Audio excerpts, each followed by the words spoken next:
What? What? I'm mad. What? I don't want to go to work. I don't want to work at all tomorrow. Okay. I hate Mondays. Then quit. What? Quit. If you're not happy, quit. What do you mean quit? We don't necessarily need the other income. Like, I've got us, right? So if you're unhappy, just quit. There's no need for you to be unhappy. So just quit. But then what? I got us. We're fine. But then what do I do? Whatever you want. Yeah, we do have a crazy guy to take care of. Yeah, Chunky. If you just want to...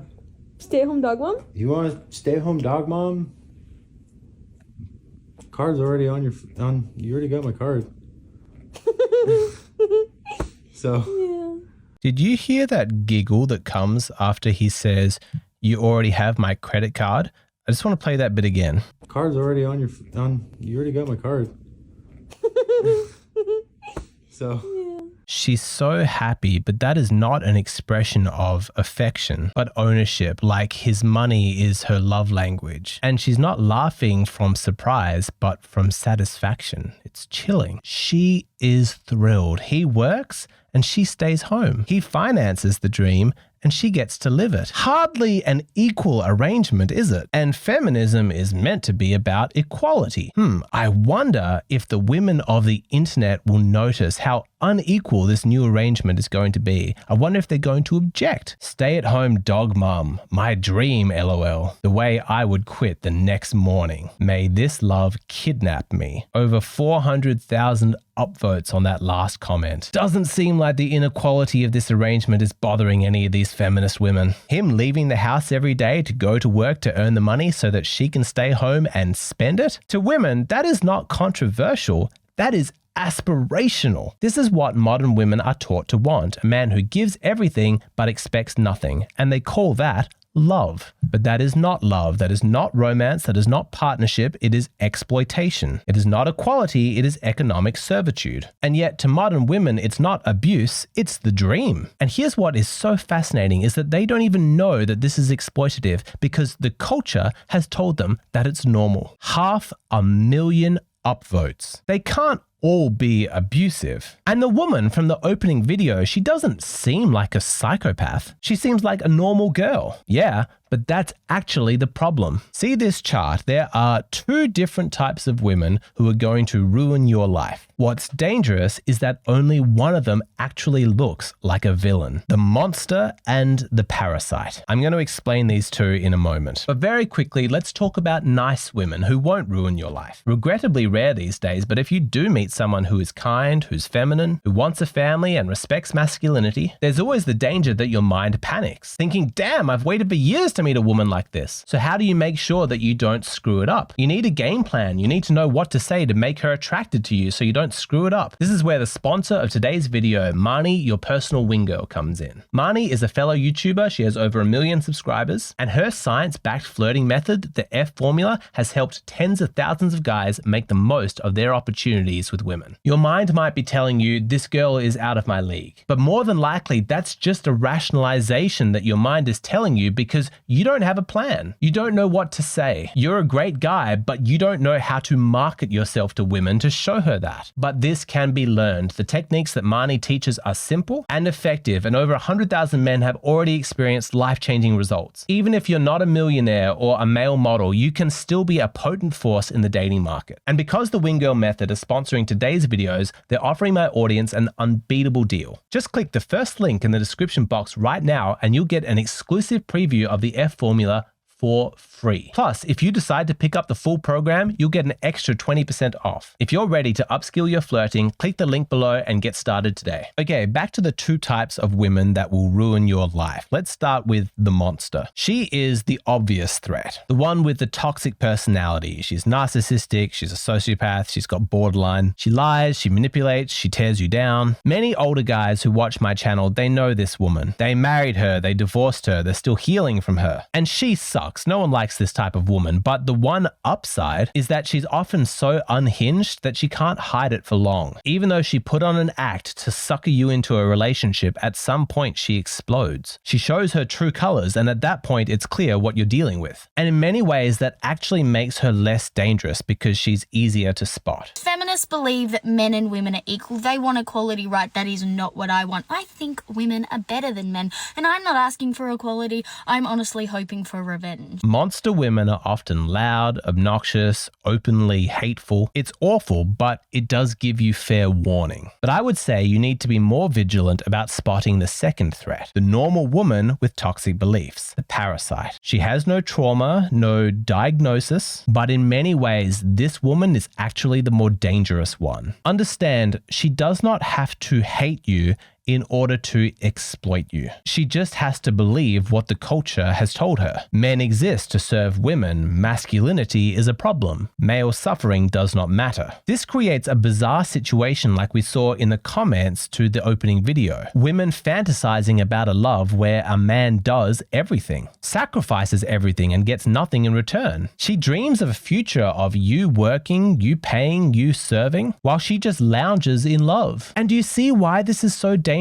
Because to her, it's not abuse, it's romance. I mean, she's wrong. One person earns and the other person spends. That is financial exploitation, black and white. But these women, they don't see it like that because the culture has told them that this is what's normal, that this is what they should expect. I'm entitled to stay at home and be a dog mum. And I'm legitimately angry that no man has come along and done this for me yet. I'm the victim because I don't have that. But don't you see, that's what makes her dangerous. Because she's not trying to hurt you. She just thinks that she's entitled to everything. She doesn't think of herself as a bad person. She just never stopped to think about what this arrangement would be like for you. And why would she? No one has ever asked her to. Empathy for men is not something that we expect from women. And it's not something she's going to voluntarily sign up to. Why would she? This system works for her. She has no incentive to change. The next time that you're on a date with a man, I want you to ask him, what are his love languages? Not in terms of receiving love, but in terms of giving love. Because if acts of service is not his main way of showing love, there is no way that he is in his masculine energy. You need a man who's going to take care of you and is going to be of service to you. This attitude is not quirky. It's not cute. Let us call this what it truly is: culturally sanctioned abuse. Look at the chart. Yes, some women are toxic monsters, narcissists, sociopaths, the obvious threats. But what can be more dangerous than the woman who screams in your face is the woman who smiles. She's toxic in a way that's hard to spot. Those women don't need personality disorders. They've got the culture on their side. These are the parasites, and their weapon is social acceptability. It is messed up. Morality is not a democracy. I don't care how many women think that this is love. Doesn't matter. If she gives nothing and respects everything, that is not relationship. It is servitude. Reason number 86 why I love men. When you're shopping online and they ask you, oh, what are you looking for? What are you trying to buy? You must be new here. What am I trying to buy? Everything. I'm trying to buy everything. Don't ask me that question. I'm just browsing. I don't have a goal. It's just the feeling of filling up my cart even if I purchase it or not. I probably will purchase it though. Slide me that card. Where's your wallet? Leave me alone. Society calls it cute. I call it financial abuse. And the fact that women cheer her on and think that it's normal, to me, that's just culture-wide gaslighting. The problem is that our culture has normalized sexism against men to such a degree that we often don't even notice it. Men are seen as violent and disposable, women as sacred and deserving. Of course only men are sent to die in wars. And of course women should get custody of children. Yes, women can perpetually criticize and shame men and masculinity. And of course men should be silent and have no opinions about femininity or how women should behave. You have an opinion about your partner's sexual past, how she dresses, whether she should get an abortion? Too bad. You're a man. Shut up, keep paying the bills. And what's dangerous is that these beliefs are everywhere, held by regular, everyday women. They don't know how sexist they are because these beliefs are so common that they are rarely questioned. Many women are parasites and they don't even know it. Let's split women into 3 categories. The rarest women are the high quality ones, the ones who are sweet, kind, and feminine. They love and respect men, and they reject feminism with its hateful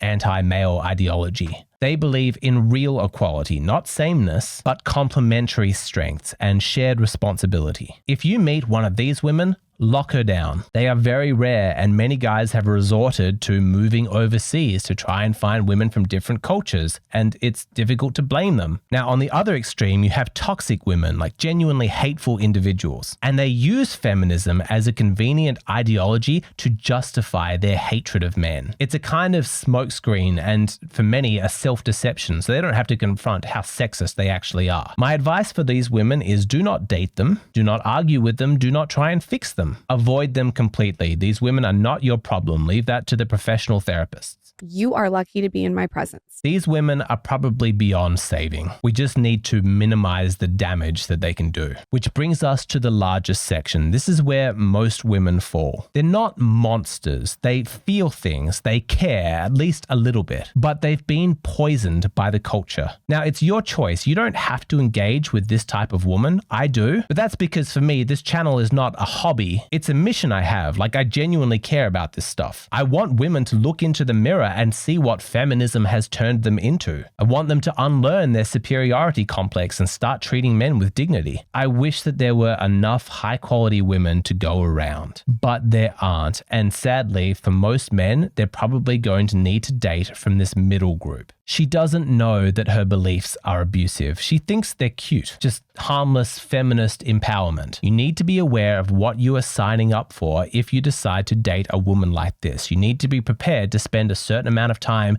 deprogramming her. You need to have conversations like this, like, why is it romantic when a woman wants a man to die for her, but it's sexist if a man wants a woman to cook for him? Why is it empowering for a woman to say, I only date men over 6 foot tall, but it's shallow for a man to say, I only date women under 60 kilograms? Why is it that a woman can say, I want a man who will tolerate my emotional outbursts, but it's not okay for a man to say, I want a woman who tolerates my anger? I could go on, but if you've subscribed to my channel, you know the hypocrisy. Walk her through it step by step. And don't be surprised if this is the first time she has ever heard these ideas before. The culture has failed her, it's poisoned her, and you may have to be the medicine. You don't need to try forever. It will become quite clear whether or not she's a lost cause. But if she's a normal woman who's just swallowed the cultural myths, but she genuinely does have the capacity to be high quality, then pretty soon she'll recognize the logic and she'll begin to wake up. She'll understand, yeah, men are human and women aren't flawless. And equality doesn't mean sameness, it means mutual responsibility. This can be done. You can be successful in this deprogramming effort because remember, you have facts and truth and fairness on your side. Light is not scared of darkness. Darkness is scared of light. Have these conversations and have them early on into the dating process. But I would strongly recommend do not commit to a woman